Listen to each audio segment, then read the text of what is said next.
Hi, welcome to all. In this video class, I like to explain the process of secondary growth in dicot root. We know that secondary growth are always takes place in dicot root and dicot stem, whereas it is absent in case of monocot root and stem. So we can see here the structure of a dicot primary root. When we analyze the structure of primary dicot root, you can see outermost layer epidermis followed by cortex, then innermost boundary of cortex that is called endodermis, then followed by pericycle region, and inner to pericycle you can see primary xylem, limited number of vascular bundle, that is primary xylem, that is 4, that is exact xylem because its sharp end, that is protoxylem, is directed towards cortex. And like that, in between the two adjacent primary xylem, you can see primary phloem also. And one more thing is, inner to that vascular bundle, you can see epith region also. And you can also understand there will be, that is, you can also understand the presence of conjunctive tissue, that is a special type of parenchyma cell in between the vascular bundle, that is exactly they are present just beneath the primary phloem. You can also understand the presence of a special type of parenchyma tissue that is called primary conjunctive tissue. In stem we call it as primary medullary layer, but in case of root we are calling it as primary conjunctive tissue, that is parenchyma. This is the broad structure of a primary dicot. Now let us move into the secondary growth which are taking place within the dicot root. So during the secondary growth, first of all, the parenchyma cell of conjunctive tissue that is present just beneath each primary phloem turned into meristematic tissue, The cells of the conjunctive tissue which is present just beneath the primary phloem turned or de-differentiated into meristematic tissues.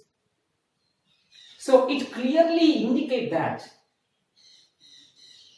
secondary thickening in dicot root is completely secondary in origin, because when we compare the structure of, when we compare the secondary growth, when we compare the structure of dicot root and dicot stem, in dicot stem, when we analyze, when we try to understand the primary structure of dicot stem, you can see a vesicular cambium which was already developed inside the primary structure of dicot stem. Whereas in case of dicot root, you can't able to get, when we try to understand the structure of dicot primary root, you can't able to see the meristematic tissue within this structure.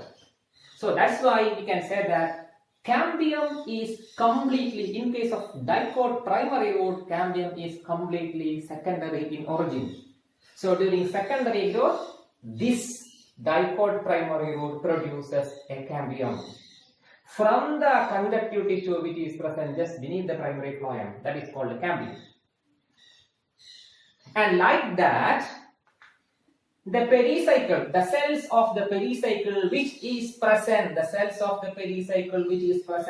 just opposite or just near to the primary protoxylem. This is called the primary xylem. This region is called the primary protoxylem. This region is called the primary metaxylem. So the pericycle, the cells of the pericycle which is present just near to the primary protoxylem or just opposite to the primary protoxylem, de-differentiated into meristematic tissue. This one also de-differentiated into meristematic tissue. So we can see meristematic tissue in 3 regions.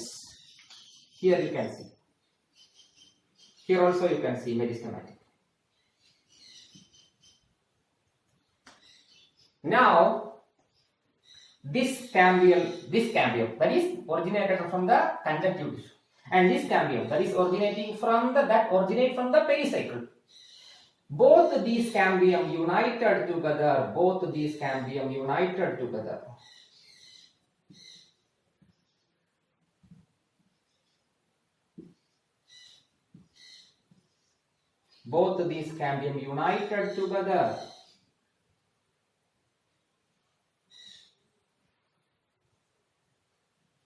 Both these cambium united together and form a wavy cambial ring. It is not a circular cambial ring at beginning.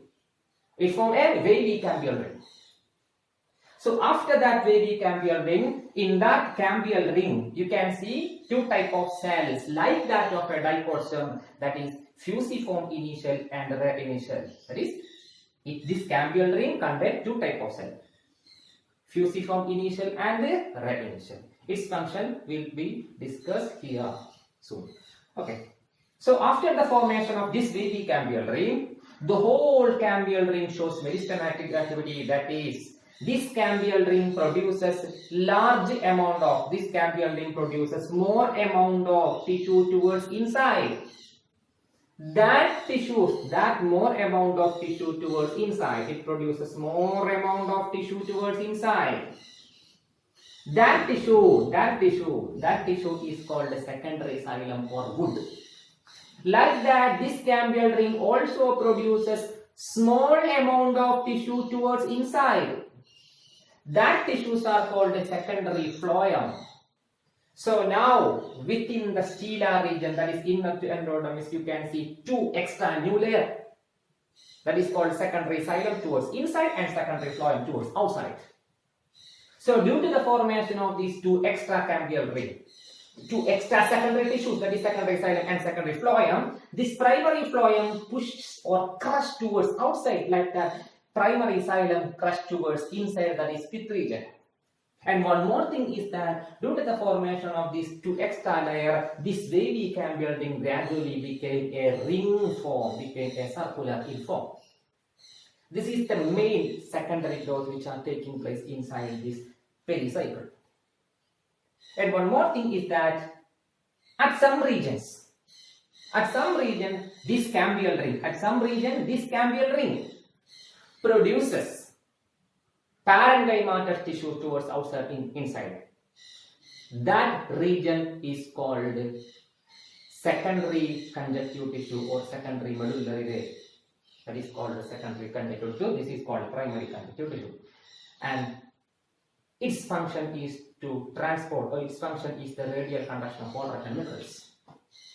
And that the production of that conjunctive tissue is due to the presence of a ray initial within the cambial ring, whereas fusiform initial are mainly responsible for secondary xylem and secondary phloem. Okay, so it is somewhat similar like that of dicot stem also, but due to the formation of secondary xylem and secondary phloem within the pericycle, a pressure creates within the pericycle, that is T.